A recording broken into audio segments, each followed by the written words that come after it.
Um território com vida, de Isabel Carvalhais.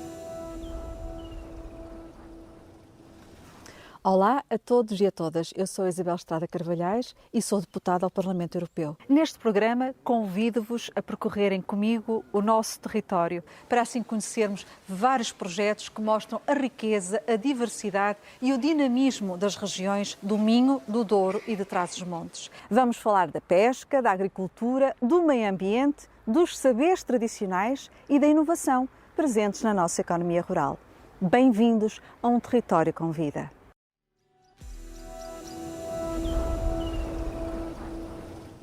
Olá a todas e a todos, sejam muito bem-vindos a mais um Território com Vida.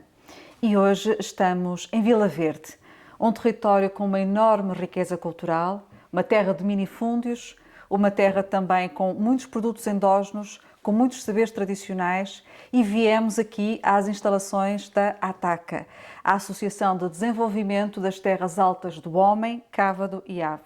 E estamos aqui com o seu presidente, o professor Mota Alves. Antes de mais, Sr. Professor, muito obrigada por nos ter recebido aqui na ATACA, e eu começava precisamente por lhe perguntar o que é que faz uma Associação de Desenvolvimento Rural? Em primeiro lugar, naturalmente, agradecer à Sra. Professora Isabel ter vindo até a Vila Verde, ter vindo até ao território do Cava, ter vindo naturalmente até à sede de uma associação de desenvolvimento local.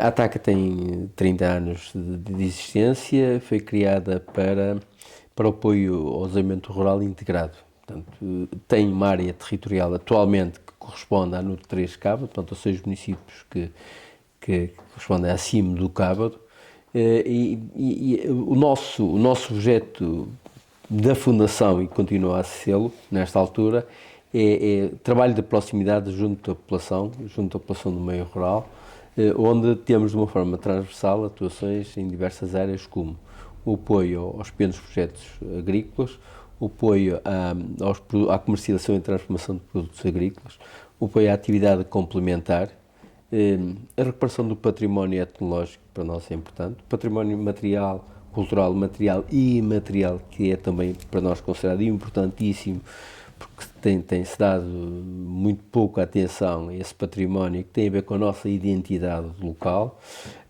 Trabalhamos também para tentarmos diminuir, dentro das possibilidades, o despovoamento do meio rural, principalmente das freguesias mais isoladas, mais do interior. A formação e a qualificação da população. Nós hoje entendemos, e como sempre entendemos, que só conseguimos manter a atividade económica e as populações se tivermos pessoas qualificadas e profissionalmente capazes de responder às necessidades do mercado local. Por isso é que também temos o Centro Qualifica, temos ações modulares certificadas, já tivemos cursos de aprendizagens para jovens que tinham abandonado precocemente a escolaridade obrigatória. Fazemos algum trabalho também de animação territorial. Isto na animação menciono apenas um ou dois exemplos. Um deles, por exemplo, a benção dos animais Santo António de Mexer da Serra, que se tinha quase extinta, nós tentamos recuperar essa tradição. Faz parte do património e faz material. Faz parte do património material do território, que tentamos recuperar, portanto, apenas o que se mantinha era a missa, portanto, e a benção dos animais quase já tinha desaparecido, a procissão tinha desaparecido. Hoje é uma referência, naturalmente, do território, portanto, do Minho, e então, mais concretamente do Concelho de Vila Verde. E temos outras, como esta, temos naturalmente outras iniciativas ligadas também a raças autóctones, as corridas de passo de trabalho dos garranos, que foi muito tradicional nas festas e romarias do Minho, que é importante que também se mantenha, porque também estamos a valorizar essa raça autóctone, como também em relação às outras raças autóctones, exatamente muitas delas ligadas, portanto, depois à produção de carne para alimentação humana, que tentamos valorizá-lo também pela identidade que tem com o próprio território, pela valorização desses produtos, que são também produtos endógenos, portanto, são importantes.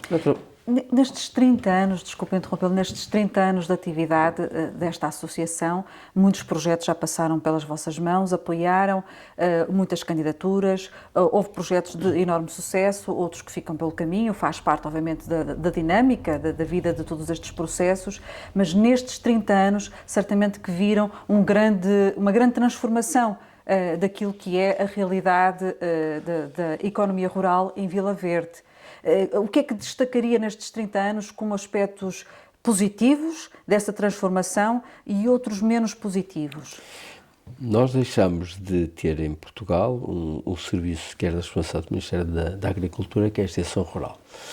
Nós não fazemos extensionismo rural, mas também fazemos extensionismo rural. Extensionismo rural, só não fazemos o apoio técnico específico que eu fazia na altura para o Ministério da Agricultura, não fazemos, mas todo o trabalho de proximidade continuamos a fazê-lo e defendemos que deve ser mantido. Isto é o que tem levado a que também nas centenas de projetos apoiados por nós durante estes 30 anos, a taxa de mortalidade seja muitíssimo reduzida. Porque os projetos, e estamos a falar de projetos com cerca de 30 anos, ainda hoje, com muita frequência, fazemos visitas a esses projetos, falamos com os promotores, tentamos muitas vezes incentivá-los e motivá-los a que não desistam, quando às vezes eles estão numa fase a quererem desistir. Muitas vezes damos também alguns conselhos para arranjarem alternativas, outras formas que possam rentabilizar a sua própria atividade, mantê-la sempre atual, portanto, que também é importantíssimo. Temos alguns projetos em termos agrícolas que hoje se mantêm, portanto, e que se mantêm com vigor, pessoas que aumentaram as suas próprias explorações, o projeto que inicialmente tinha sido comparticipado. Temos alguns projetos ligados à área do artesanato que se mantém, um ou outro morreu. Morreu porque também a população foi envelhecendo e principalmente ligado ao artesanato são pessoas com idade já bastante avançada, na sua grande maioria, e pronto, algumas foram para lá de terceira idade, outras infelizmente faleceram, devido também à idade, portanto, e essa atividade artesanal que eu penso que há necessidade de ir a recuperar rapidamente, porque são algumas das nossas tradições perde-se completamente. Hoje há muito poucas pessoas sabem tecer nos tiares manuais. Há bordados, o ponto de cruz, que era muito tradicional de Terras de Boro, que está quase em desaparecimento, que era muito aplicado nas toalhas de água às mãos, está quase em desaparecimento. As bainhas abertas ainda se fazem, mas se calhar daqui a mais alguns anos, e muito poucos anos, já ninguém sabe fazer bainhas abertas como se fazia antigamente. Os repuxados nos panos de linho, tecidos, hoje há muitíssimo pouca gente a fazê-lo, e quem ainda sabe fazer já tem uma idade muitíssimo avançada, pessoas com 70 e muitos anos, 80 anos ou mais, portanto. E é importante que este testemunho seja passado, naturalmente, aos mais jovens. Aqui a escola podia ter um papel importante. Nós deixamos de ter as artes e ofícios. Há países na Europa que ainda mantêm com algum tempo letivo, portanto, e obrigatório nos primeiros anos de escolaridade, e que se podia manter também as artes e ofícios, porque são, estas tradições desaparecem e têm a ver com a nossa cultura, com a nossa identidade, porque implicaria, no fundo, uma recontextualização dessas atividades, ou seja, não as artes e ofícios, talvez como noutros tempos, em que o objetivo era, de alguma maneira, ensinar até possíveis modos de vida para os jovens, mas aqui com outra filosofia, a da transmissão de conhecimentos, a transmissão, no fundo, daquilo que é parte da cultura local, através dessas artes e ofícios. Nós hoje podemos adaptar, utilizando as mesmas técnicas, mas adaptá-las às novas realidades, exato, ao uso e atual e contemporâneo. Até económicas. Exatamente. Porque, há um bocado estava a falar da transformação do linho.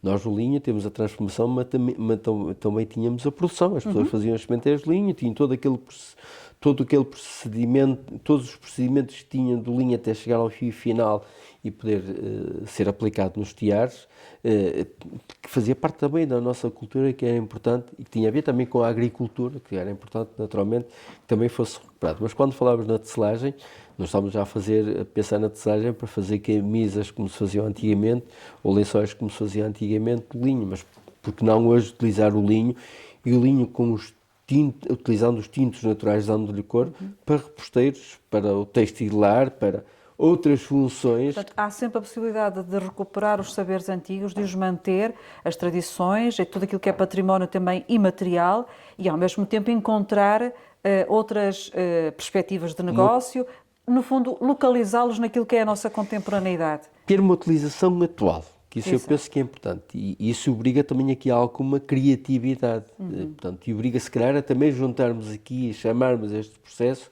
Quem hoje tem, naturalmente, faz formação superior a nível, por exemplo, dos designers e de outras áreas profissionais que possam também colaborar.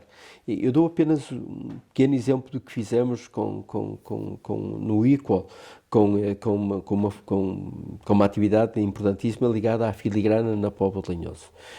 Foi introduzida, portanto, alguma contemporaneidade à filigrana, mantendo-se naturalmente a tradição da produção da filigrana, do fio em ouro e depois da sua aplicação, nada, mas depois dando naturalmente aqui contemporaneidade na peça final, que a pessoa que utiliza, que se sente bem, que não está a utilizar uma peça antiga, mas está a utilizar uma peça recente, contemporânea, com design contemporâneo, mas que tem ali alguns motivos e algum trabalho que tem a ver de ligação com a tradição. Portanto, esta ligação do tradicional com o contemporâneo, naturalmente, é aceito hoje pela população, é aceito pela população, principalmente pela população mais jovem. Portanto, não perdemos a nossa cultura, esta raiz cultural que tínhamos e naturalmente, e não deixamos de ter aqui os mais jovens que fazem formação superior a poder pôr, naturalmente, os seus conhecimentos em prática. Portanto, que esta junção do tradicional com o contemporâneo é extremamente importante e ajuda também depois na economia local. Porquê? Porque aí podemos conseguir que são poucos postos de trabalho, mas que alguns deles possam manter-se nas suas zonas onde nasceram, onde cresceram, onde viveram, nas suas zonas, nas aldeias. Isto pode perfeitamente manter esta atividade nas aldeias. Há apenas aqui um pormenor que é importante, mas não deixa de ser extremamente importante, que é, hoje a maioria das aldeias não tem acesso à autoestrada da informação digital. Hoje ainda temos muitas freguesias que não têm acesso, a rede de telemóveis é muito má, a fibra não tem, portanto a rede de fibra não tem, portanto isto isola as pessoas. Portanto, quem vive numa freguesia mais rural ou num lugar dentro dessa freguesia ainda mais isolado, não pode estar isolado do resto do mundo. Portanto, tem que ter exatamente a mesma velocidade deste tipo de acesso, portanto, às redes digitais como tem quem vive em qualquer cidade, em qualquer outro local mais urbano ou periurbano. Portanto, isso é importante. E uma das razões do despovoamento não tem apenas a ver com o problema da mobilidade e da questão da atração económica, mas tem muitíssimo a ver também com este isolamento que as pessoas hoje têm que ter. Acaba por ser um isolamento, ou seja, é absolutamente importante as pessoas não sentirem aqui o isolamento social. Daí a importância, como estava a dizer, de reforçar a banda larga. Por exemplo, as pessoas não estarem isoladas porque não têm acesso à internet. Não podem mesmo. Hoje um jovem, não tem a ver só com os residentes, podemos dizer, hoje um jovem, não é só os jovens, mas principalmente os jovens, e então os jovens com formação superior, hoje exigem naturalmente ter acesso à banda larga, ter acesso a uma boa rede de telemóveis, mas também se nós nestas aldeias quisermos atrair turistas, quisermos recuperar casas para alojamento turístico, um turista que fica durante, por exemplo, uma semana não pode estar isolado, não pode deixar de ter acesso a uma boa rede de telemóveis e acesso, naturalmente, à banda larga. Porque é isso que eles exigem, porque hoje temos muitos turistas, principalmente turistas estrangeiros, que vêm e acontecem em famílias que vêm por uma semana, 2 semanas, muitas vezes um membro da família fica que vem para trabalhar e os outros vão, naturalmente, conhecer o território, vêm de férias, mas acontece muitas vezes, e, portanto, se a pessoa chega a uma casa e não tem uma boa rede de internet, naturalmente que no dia seguinte pretende arranjar um outro local e deixar de estar naquele local. Portanto, nós já estamos aqui a identificar pelo menos 2 pontos interessantes. Um deles, um aspecto positivo, que estava a referir há pouco, que se prende com a proximidade, ou seja, o sucesso de muitos projetos também está diretamente ligado ao apoio que se dá à continuidade desses projetos. Portanto, não à monitorização, ao seu acompanhamento, ou não os abandonar, ou estar presente nos momentos das dificuldades. E, portanto, nestes 30 anos, digamos que é um aspecto positivo que identifica nos projetos que também têm acompanhado.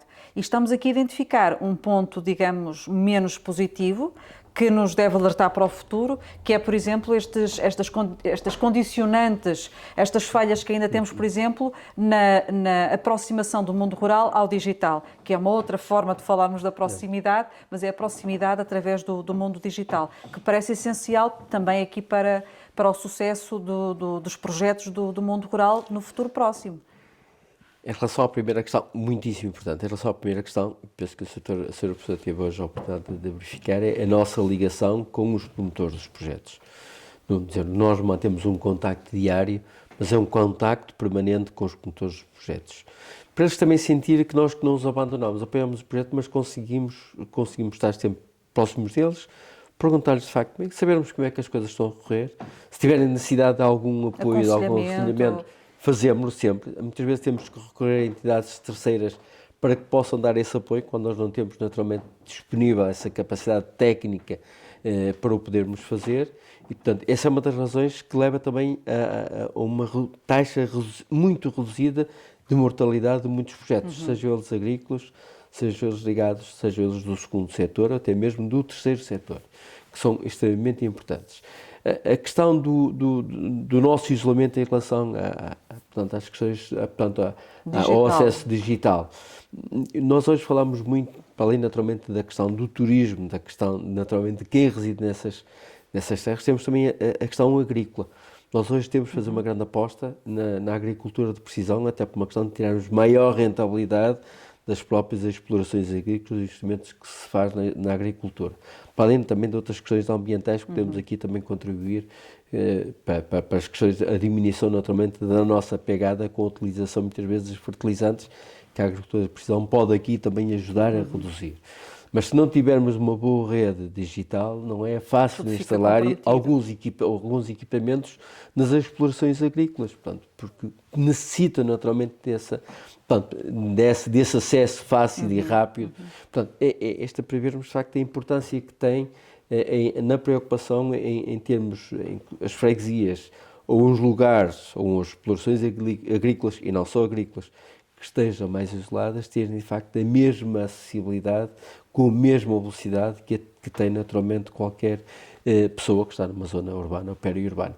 O mesmo acontece com os turistas. Um turista que vem para uma aldeia, e no nosso caso concreto que temos as nossas denominadas aldeias da saudade, portanto, aldeias, lugares que foram recuperados ou quase na sua totalidade recuperados pelo património, portanto, naturalmente por não perdermos aquela identidade do lugar, recuperadas algumas das casas para turismo, outras para atividades complementares ao turismo, como no artesanato, como na restauração, mas o turista que vai lá pernoitar alguns dias, uma semana ou 2 semanas, tem que ter condições, tem que ter acesso, não se pode sentir isolado.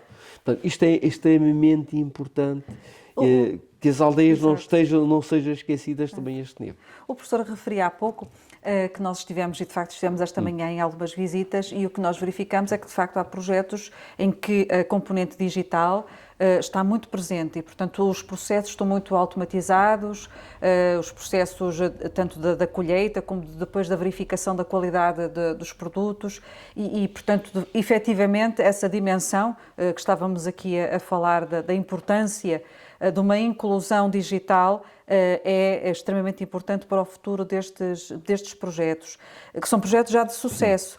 O que também nós verificamos é que são projetos com gente muito jovem. E isso é um bom sinal, porque muitas vezes aquilo que nós sabemos que é um dos problemas graves do nosso mundo rural, o despovoamento, o envelhecimento, enfim, e a incapacidade em muitos casos de atrair jovens. Mas nós aqui estamos numa região de minifúndio, com projetos, por vezes, de 1 hectare, 2 hectares, e, aliás, os que são maiores, os que têm um pouco mais de dimensão, muitas vezes já têm a ver com associações de produtores, o que é muito interessante, também podemos falar sobre isso, mas estamos a ver aqui exemplos de jovens que se sentem atraídos pela atividade agrícola e que dão continuidade a projetos muito interessantes. Nós temos no território, o nosso território é um bom exemplo da questão dos pequenos frutos, mas também é um bom exemplo noutras áreas, sem ser dos pequenos frutos. O kiwi já não é considerado pequeno fruto, já está instalado no território há mais de 30 anos, portanto já tem alguma história no território, onde temos também alguns jovens instalados. É importante dar garantias aos jovens de que as suas explorações são rentáveis. E depois criarmos condições para a organização os jovens sabem, como as pessoas sabem produzir e sabem produzir muito bem. Mas também é importante garantir-lhes condições como se pode comercializar bem. Portanto, isso também nós ajudamos também, não somos responsáveis, mas ajudamos, fomos um bocado o motor, portanto, para que também se criassem essas unidades ligadas à comercialização. Mas voltando novamente à questão da produção e porque é que atraímos jovens? Atraímos jovens porque conseguimos demonstrar de que era fácil produzir, mas era necessário produzir com qualidade e valia a pena produzir, porque era garantido depois o escoamento do produto, porque produzir muito bem, mas e depois não é garantido comercializar, pronto, claro. E é preferível não deixar-los estar quietos e não fazermos absolutamente nada. Portanto, isso foi garantido, foi de facto ligar portanto, a produção depois ao escoamento do produto, à comercialização do produto, seja para o mercado interno, seja para o mercado externo. No caso concreto, por exemplo, dos mirtilos, em 2012, no seminário que organizámos conjuntamente com a Rede de Produtores de Pequenos Frutos do Norte, era uma rede informal, mas organizou-se com jovens, na altura com menos de 40 anos, a sua grande maioria, para não dizer a totalidade, tinha menos de 40 anos, organizou-se, mas organizou-se a pensar, de facto, onde aí foram discutidas questões de produção, ligadas portanto, à instalação e à produção, mas também estiveram logo associadas pessoas que garantiam o escoamento do produto. Como é que podiam comercializar e como é que deviam produzir para comercializar, a pensar no mercado, principalmente no mercado externo. Isto deu garantias aos jovens, dizer, eu vou investir, mas sei que a seguir, quando começar a produzir daqui a 1 ou 2 ou 3 anos, eu tenho alguém que me vai garantir o escoamento. Isto é extremamente importante. Se lhe dermos essa garantia, eu estou convencido que nós conseguimos motivar os jovens a regressarem à terra, a poderem olhar para a terra como naturalmente como um potencial de poder ter ali uma atividade económica rentável, de podermos, que este é um recurso também escasso à terra, de a poder rentabilizar. Agora temos também aqui um problema na terra, que é o acesso à terra.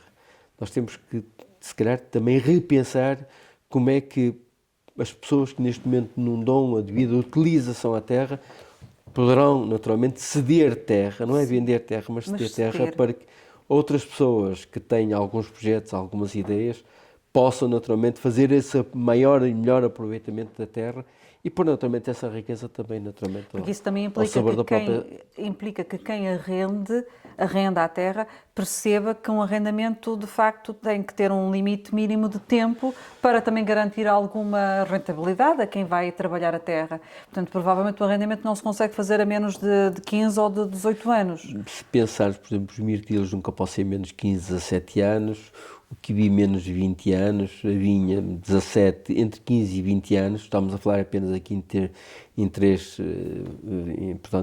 produtos, mas nunca pode ser menos que este tempo, porque se forem menos que este tempo não se consegue rentabilizar o investimento que se faz. Portanto, isso é importante, é que as pessoas, naturalmente, pagar a renda que seja justa, a renda que seja acordada, cumprir naturalmente os contratos de arrendamento, mas é importante que quem também arrenda saiba que a sua terra passa a estar trabalhada, está valorizada porque está trabalhada, se estiver abandonada é desvalorizada e também tem o rendimento do final do ano que tem naturalmente a receita da renda, portanto, da cedência da terra e ver que alguém também consegue tirar algum rendimento, também temos que ter esta consciência que é importante vermos que alguém consegue tirar algum rendimento daquela parcela, seja ela maior ou mais pequena, daquela parcela que é extremamente importante. E conseguimos, de facto, se calhar, fixarmos alguns jovens a regressar à sua terra de origem.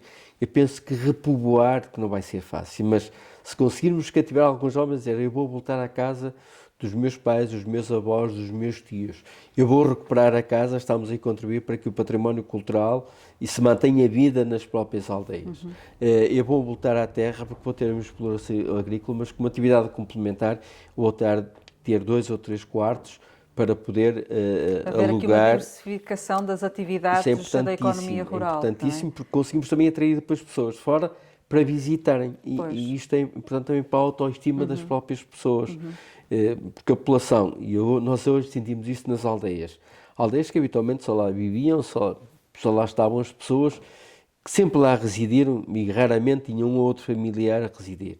Quando conseguimos recuperar algumas casas para turismo, que as pessoas viram que vinham pessoas de diversos pontos do país, vinham estrangeiros, que estavam ali uma semana, e algumas até vinham visitar, e as pessoas ficavam admiradas como é que as pessoas valorizavam tanto aquela aldeia que lhes parecia perdida, muitas vezes na encosta da serra, não é? Ou na própria serra. Como é que as pessoas iam lá e diziam, olha, mas vocês têm aqui uma aldeia muitíssimo bonita, vocês têm uma gastronomia excelente, vocês têm uma broa muitíssimo boa, vocês têm um presunto magnífico. Ou seja, nós também vamos aprendendo a revalorizar ou até a valorizar muitas vezes pela primeira vez aquilo que são os nossos produtos endógenos e digamos, nessa experiência de contacto com quem vem de fora, é que vemos muitas vezes a riqueza que temos cá dentro e como tudo isto é importante. Nós ficávamos aqui a conversar certamente durante muito mais tempo, a conversa é como as cerejas, também podíamos dizer que a nossa conversa dura como as maçãs porta da loja, que há de ficar para uma outra oportunidade. Eu, por agora, gostava de terminar e por isso muito obrigada a todos e a todas que nos quiseram e que puderam ouvir aqui através da rádio Antena Minho. Mais tarde podem também assistir, como já sabem, o nosso podcast através das redes sociais e daqui a 15 dias voltamos novamente para nos encontrarmos e conhecermos mais um projeto, mais um território com muita vida. E eu espero poder voltar a ter a sua companhia até breve. Obrigada.